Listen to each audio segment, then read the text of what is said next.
Naturalíssimo, o programa que aborda o respeito à vida, à ética para um planeta mais sustentável e mais saudável.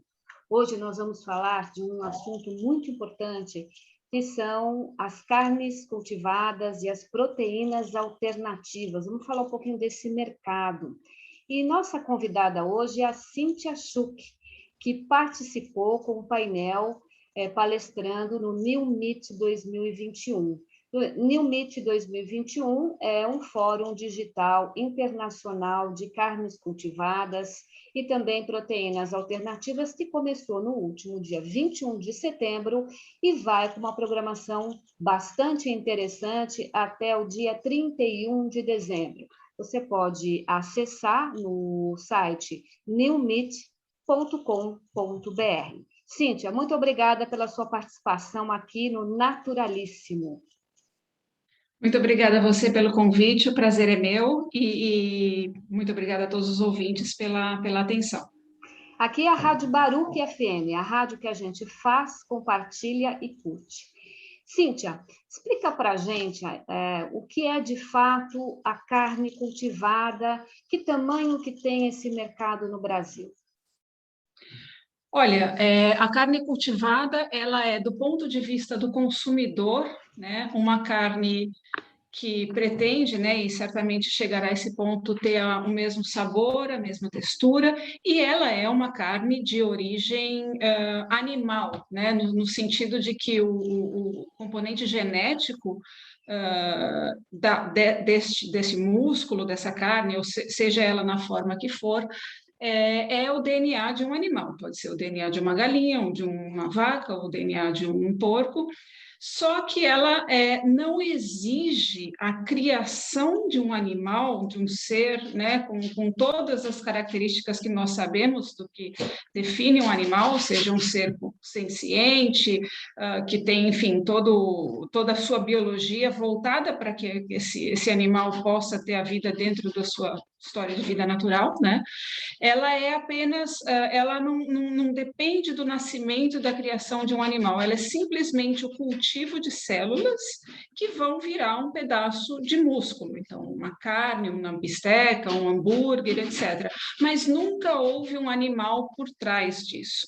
Né? Então, você tem o cultivo de células de musculatura, ela se desenvolve, ela pode virar uma carne que vai ser em formato de nugget, mais para frente no formato de um steak, de uma coxa, de um peito de frango, mas é só aquele pedaço de músculo feito com células de origem animal, mas nunca houve um animal por trás. Quer dizer, não há exploração, não há o confinamento, não há a forma trágica como se mata o animal, né? É uma carne feita em laboratório, então.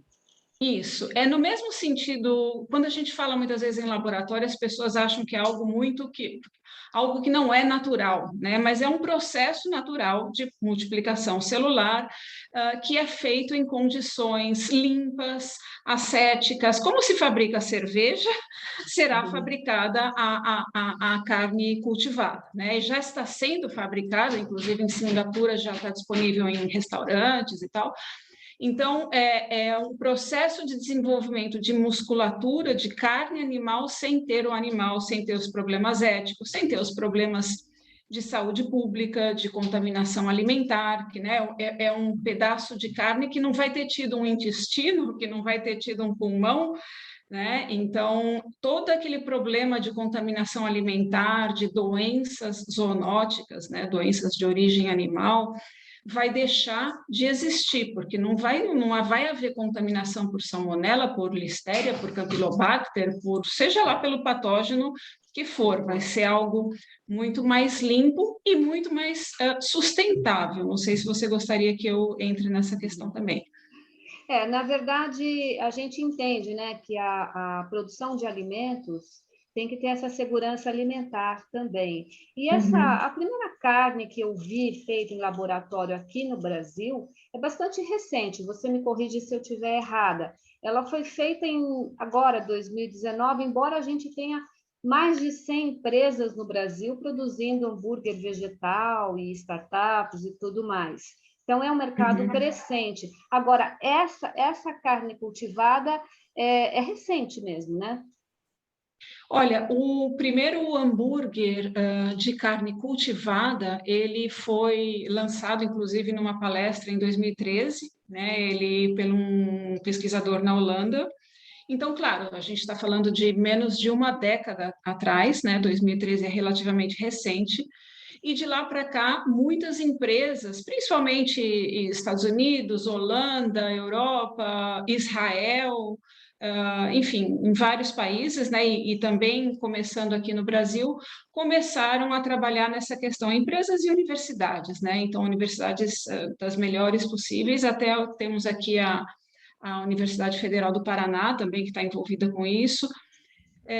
E é um mercado que você havia me perguntado sobre o tamanho potencial do mercado, eu acabei não entrando nisso, mas o tamanho potencial do mercado é o mesmo do tamanho do mercado de carne convencional, né? Porque ela é uma carne que será como qualquer outra carne, só que melhor, mais limpa, mais saudável, mais sustentável, mais ética, né? Porque não envolve sofrimento, mas que estará, né, com uma questão de economia de escala, os preços barateando, ela estará disponível para o consumidor.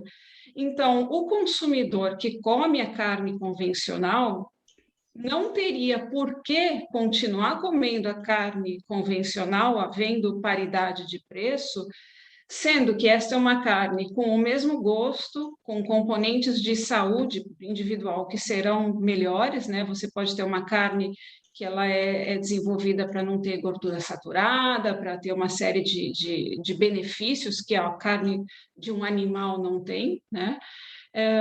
Ela é uma carne mais sustentável, ela é uma carne que não envolveu sofrimento, confinamento, e é uma carne que não oferece risco de contaminação, de zoonoses, enfim, assim como a gente tem hoje tanto risco, né, de gripe, de pandemia de gripe suína, pandemia de gripe aviária, isso deixará de existir, né? Então, o potencial mercado dela é todo o mercado consumidor, né? A substituição, ainda que seja paulatina, da carne convencional, que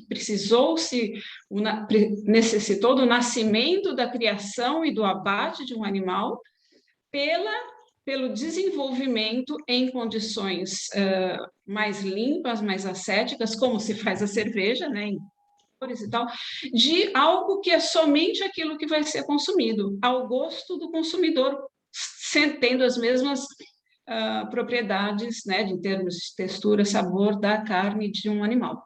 As experiências até então que já foram feitas são com a carne de boi, de vaca, quais os tipos de experiências que já temos assim disponíveis? Olha, a carne cultivada, ela iniciou com, né, o projeto se iniciou com a carne bovina, né? Então, esse primeiro hambúrguer foi de carne bovina.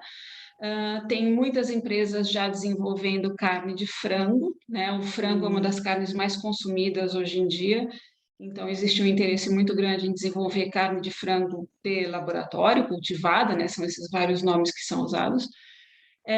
Carne de peixe também, né? Então, apesar de que a gente, quando fala de carne, sempre lembra da carne bovina, da carne de porco, da carne de frango, os peixes, em termos de número de animais abatidos, eles assim, são muito mais numerosos, né? São trilhões de peixes que são abatidos todos os anos, seja pescados ou seja na aquacultura. Então, existem já algumas empresas com bastante capital, né, com investimento, investindo no desenvolvimento de carne de peixe cultivada. Agora, como é uma tecnologia que você pode desenvolver uma carne a partir de DNA, não há porquê a gente não pensar em carne de qualquer animal, né? Porque como o DNA do animal, ele nem precisa estar vivo. Vamos supor, esse DNA ele pode ser extraído de uma pena, de um banco de DNA ou de uma espécie que, olha, parece que a gente está falando do admirável mundo novo, mas uma espécie que já foi extinta, isso é possível que no futuro possa ser feita uma carne enfim, de uma espécie extinta, vai? Que não envolveu problema ético nenhum, né? Então, A gente, os tipos de carne é infinito, inclusive misturas, né, de DNA de um animal com outro. é preciso deixar claro que isso não é como a soja transgênica, né?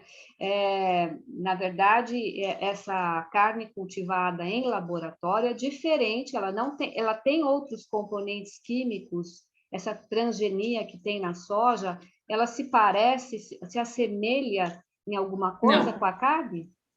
não tem nada a ver. Então, por exemplo, no caso da soja, qual que é um dos grandes problemas, né, que as pessoas temem mais frequentemente? É o fato de que, por exemplo, você tem uma soja que ela é resistente a um determinado tipo de aditivo químico, por exemplo, o glifosato. Então, se borrifa a soja com o glifosato, né, para que não se desenvolvam pragas, etc. E o grande problema é o consumo desse glifosato. No caso da carne, da carne cultivada, não existe algo, um aditivo como o glifosato, ou um pesticida, ou um agrotóxico qualquer, que será adicionado à carne. Ela vai ser carne, né? Ou seja, como se Uhum. fosse no tempo da nossa bisavó ou tataravó, né? Que se desenvolveu um músculo por células musculares que foram se multiplicando, uma que virou duas, que viraram quatro, que viraram 16, 32 e assim por diante, né? Ela foi se multiplicando num meio de cultura, né? Então esse meio de cultura ele pode ser feito de diversas coisas e hoje em dia o que se pesquisa é que não o que se pretende é que não haja nenhum componente de origem animal nessa sopa de nutrientes, mas são nutrientes, né, de diversos cultivos, vegetais, de algas, etc. Então, aquela célula, aquele conjunto de células se multiplica ali, né? Uhum. Então, não há nada a temer, a princípio, como no caso, por exemplo, do uso do glifosato, como eu citei, ou outros medos associados às tecnologias transgênicas. Isso é outra coisa, não deve ser confundido. Não é porque a gente fala carne de laboratório, vamos supor assim, que implica necessariamente algo que seja neste mesmo sentido. Certo. Cíntia, a gente tem aqui alguns dados interessantes, né? A produção de alimentos, segundo a Organização das Nações Unidas para Alimento e Agricultura, nos informa que nós precisamos aumentar em 70% essa produção para atender uma demanda em 2050. Nós estamos falando que Uhum. em 2050 nós vamos ter 10 bilhões de pessoas no mundo. E a gente sabe também que os solos estão bastante já degradados, né? Uma proporção aqui com a pecuária, inclusive brasileira, que ocupa 14% do nosso território nacional, apresentando algum grau de médio ou alto degradação. Você acredita, então, que as carnes cultivadas, as proteínas alternativas, vão solucionar a demanda para a população do mundo? E você acredita que elas vão ser a fonte proteica daqui a 30 anos, por exemplo? Olha, eu tenho bastante esperança nesse sentido, né? Porque é uma tecnologia, do ponto de vista de mercado, é uma nova tecnologia, uma inovação que vai abrir muitas oportunidades, vai abrir mercado de trabalho, enfim, vai diminuir todas as externalidades né, os problemas, os custos associados à produção de carne, sejam eles custos de saúde pública, de saúde pessoal, custos éticos para os animais, etc. Agora, com relação a esse dado, né, da necessidade de aumentar em 70% a produção para atender a população, esse talvez seja um dos fatores mais até interessantes, né, da carne cultivada e de outras proteínas que não de origem animal, né, da proteína vegetal e de fungos e de outras fontes, porque se a gente pensar bem, o que é, em termos de eficiência energética na produção, O que é a carne de um animal convencional? Assim, a gente tem que alimentar um animal, né, para que ele produza, para que, enfim, para que a gente possa usar um determinado pedaço ali do corpo dele, né, o músculo, o osso, etc. Só que a maior parte da energia que esse animal consome, dos nutrientes que esse animal consome, ele não se transforma em carne, em leite, em ovos, em outros subprodutos da indústria. A maior parte da energia ela é usada para manter o animal vivo. Então, para manter temperatura corpórea, para locomoção, para reparo de tecidos, para imunidade, etc. Então, existe um grande gasto de energia enorme que é simplesmente para manter o animal vivo. Só uma parte muito pequena disso a gente aproveita. E por que eu estou falando isso? Porque isso se traduz em desperdício de recursos naturais. Então, a gente vai ter que cultivar uma grande extensão de solo com soja, com milho, com sorgo, com outros nutrientes que são necessários para esses animais de produção, que vai ser usado principalmente para manter um animal vivo, porque a proporção que vai para a carne é muito baixa. Se a gente tem que cultivar grandes áreas, o volume de água para irrigação também há um desperdício muito grande. Os subprodutos, né, dessa produção, seja em forma de poluição, de degradação do solo, de emissão de gases de efeito estufa, seja, enfim, todos os subprodutos desse processo também vão estar sendo gerados de forma adicional, há um desperdício.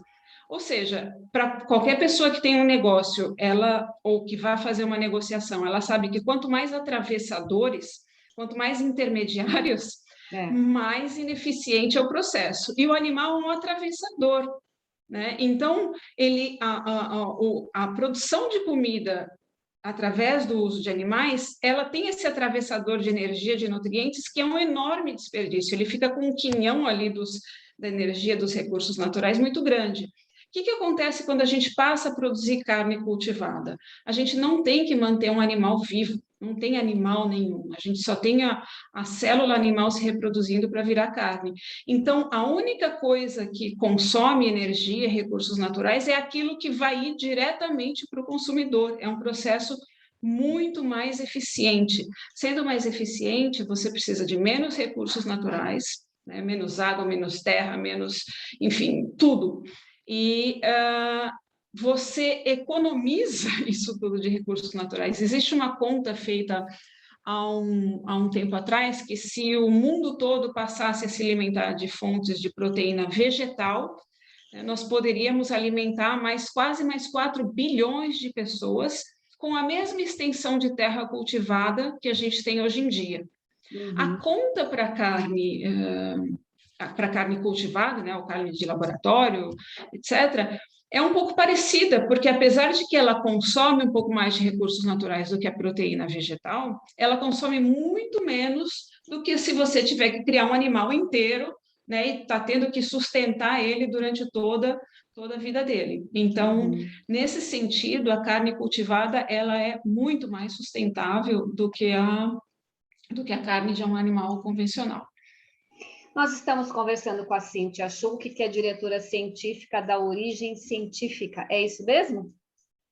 Isso foi até 2017, né? É uma empresa de assessoria científica.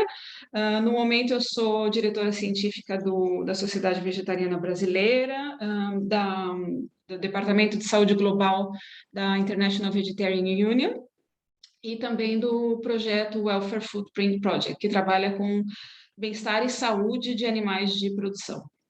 Cíntia, eu queria que a gente voltar um pouquinho na questão dos desafios e dos gargalos nessa produção da carne cultivada, né? Para que ela se expanda com sustentabilidade, pesquisa, inovação e boas práticas, a mão de obra tem que ser especializada, né? Então, na verdade, vamos ter que criar novos postos de trabalho com bastante pesquisa, inovação para assegurar esse trabalho? Isso, ela é uma nova área, né? Assim como no começo do século passado surgiu a indústria automobilística e com isso se abriram muitas possibilidades, novos empregos, um mercado imenso, até hoje em dia, né? A gente substituiu a carroça pelo carro, e é isso que a gente está fazendo no setor de alimentação agora, substituindo a carroça pelo carro, a carroça sendo animal de produção e o carro sendo a carne cultivada e as proteínas alternativas. Então, assim como houve naquela época a necessidade de uma mão de obra especializada para aquilo, agora também vai haver necessidade de uma mão de obra especializada para isso. Então, engenheiros químicos, engenheiros de produção de alimentos, mas não só no setor diretamente da produção, se abre toda uma cadeia de mercado de trabalho para quem produz os insumos, para quem vai produzir matéria-prima para o meio de cultivo,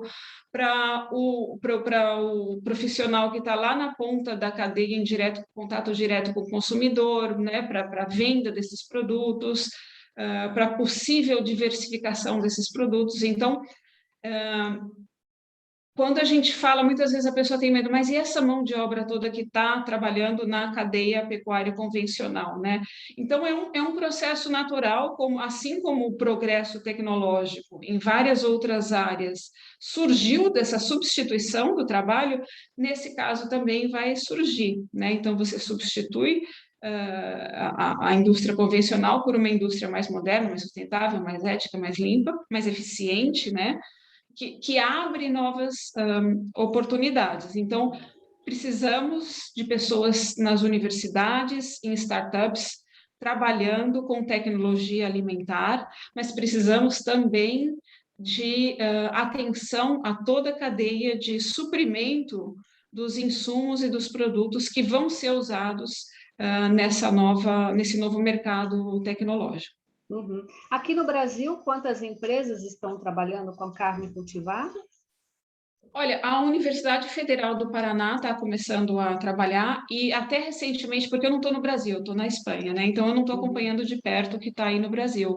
Eu não saberia te dizer em que ponto está a situação de mercado aí no Brasil, mas eu imagino que esteja crescendo. E no mundo, já que você está na Espanha, você tem um panorama mais da Europa? Aqui, olha, eu te diria que em termos globais, né, se não existe uma estatística precisa sobre isso, inclusive porque tem gente que não divulga, né, mas eu acho que pelo menos umas 100 empresas eu diria que é possível que exista. Agora, isso está crescendo de uma forma exponencial, né? Em 2012, 13 era uma empresa, duas era uma questão universitária, e hoje em dia existe uma grande corrida por investir nessa área. Então, é capaz do que se a gente conversasse daqui a um ano, esse número, sabe, tenha aumentado em 50%. Já seja alterado, né? Claro. Até agora, como é que você analisa, né, o encontro, né, o New Meet 2021? Quais são as projeções para 2022? Como é que você tem essa visão deste encontro, desse fórum internacional digital? Olha, eu acho que a iniciativa do New Meet Brasil, né, o fórum que acabou de ocorrer, é uma iniciativa pioneira e extremamente relevante, porque o Brasil ele se coloca numa posição, ele é, né, um dos maiores produtores de carnes e de produtos de origem animal do mundo, um dos maiores exportadores. Então, é muito importante que exista esse tipo de fórum e de discussão e de integração dos vários stakeholders, das várias pessoas trabalhando nesse mercado, no Brasil também. Porque se não pode acontecer do Brasil perder o bonde da história com relação a essa nova tecnologia, ele deixar de ser competitivo no setor de alimentação, não em muito tempo, em uma década ou duas, e ter que importar tecnologia alimentar de fora, né? O que seria um desastre. Então, se o Brasil ele pudesse inserir no começo dessa revolução no setor alimentar que está acontecendo, é muito bom, né? Ele sai com uma vantagem. Então, existe a capacidade, existe o potencial agrícola para a produção dos insumos para essa nova tecnologia, existe enfim, né? Existe o mercado A gente tem pesquisas de mercado que mostram que as pessoas estão querendo reduzir o consumo de carne em função de todos os problemas que a gente sabe que estão associados à carne de animal convencional, né, de saúde, ético, de ambiente, de saúde pública, etc. Então, é um momento do Brasil ser pioneiro e entrar, né, como eu comentei, não perder o bonde da história novamente nessa tecnologia. Então, Na o New ver- Meat Pode Brasil, ele vem complementar. no momento crítico. Pode complementar. Não, é isso, né? Assim, a importância do New Meat é essa, é colocar a discussão, que é uma discussão que estava num âmbito mais internacional, trazer para a terra, né? Para a nossa terra aí, Brasil, essa discussão, porque em termos de economia para o Brasil é extremamente relevante, né? E sendo irrelevante em termos econômicos, é relevante para a população inteira. E também, eu acho que o segundo passo depois disso, além de dar o fomento para as startups, universidades, porque tudo vai acontecer ali, né? Na pesquisa, na inovação, na ciência, depois a mentalidade, né? A mudança de mentalidade de cultura, porque não só para aquele pessoal que já segue o veganismo, o vegetarianismo, mas para a população em geral, né? Mudar um pouco a cultura. A gente já tem churrascarias aqui no Brasil que já estão servindo alimentação à base de plantas e tudo mais. Mas, assim, para atingir a massa, você não acredita que tenha que mudar a cultura mesmo, a informação chegar mais para esse pessoal? Eu acho que é muito importante que haja informação, né? Existem muitos mitos hoje em dia de que a carne de origem animal é necessária, e são, a gente sabe, do ponto de vista médico e de saúde, são mitos, mas mais do que nada, as escolhas alimentares, né, do que se conhece de pesquisas e tal, elas são norteadas por três fatores principalmente, que são preço, sabor e conveniência. Né? Então, muitas vezes a pessoa tem a informação, né? Ela sabe, por exemplo, que açúcar faz mal e continua consumindo, ou muito sal, ou carnes, enfim. Então, muitas vezes a pessoa tem a informação, mas não consegue mudar o hábito. Né? Então, por uma questão de sabor, de cultura associada ao sabor, de tradição, e também conveniência do produto, né? De ter aquilo de forma fácil, e o preço, queira ou não, o preço é um grande norteador das escolhas alimentares, principalmente em camadas sociais mais vulneráveis. Então, com esses desenvolvimentos tecnológicos, por exemplo, a carne cultivada, o que ela busca além dos benefícios todos que a gente está comentando dela, é trazer o mesmo sabor que a pessoa está querendo, né? Ou seja, a população não necessariamente vai ter que se acostumar a um novo sabor, embora isso seja muito benéfico e tal. Quem não pode, quem não quer, quem não, né? Quem segue a tradição. Com a carne cultivada, ela vai ter o mesmo bife do churrasco para fazer ali no fim de semana, ou o frango na chapa, ela vai ter para fazer um frango, que é um frango, não é uma imitação de frango, é um peito de frango, uma costela, para fazer, só que de uma forma sustentável, ética, saudável, etc. Né? Então, essa é uma possibilidade que vem a atender as pessoas que não querem abrir mão daquilo que elas estão acostumadas, digamos assim. Né? Tá joia, Cíntia. Muito obrigada pela sua participação aqui no Naturalíssimo, que a gente possa trazer mais vezes esses temas, né, alternativos, que daqui a pouquinho não vão continuar sendo alternativos, mas mais constantes nas prateleiras e na mesa do brasileiro, principalmente, né? Muito obrigada, Cris, foi um prazer e eu realmente espero que essas tecnologias, e tanto das proteínas vegetais e alternativas, como da carne cultivada, elas, enfim, elas cheguem mais cedo do que tarde, né? Porque realmente elas vão trazer uma série de benefícios aí para a população, saúde pública, economia, enfim, um mundo mais próspero e mais ético e mais saudável.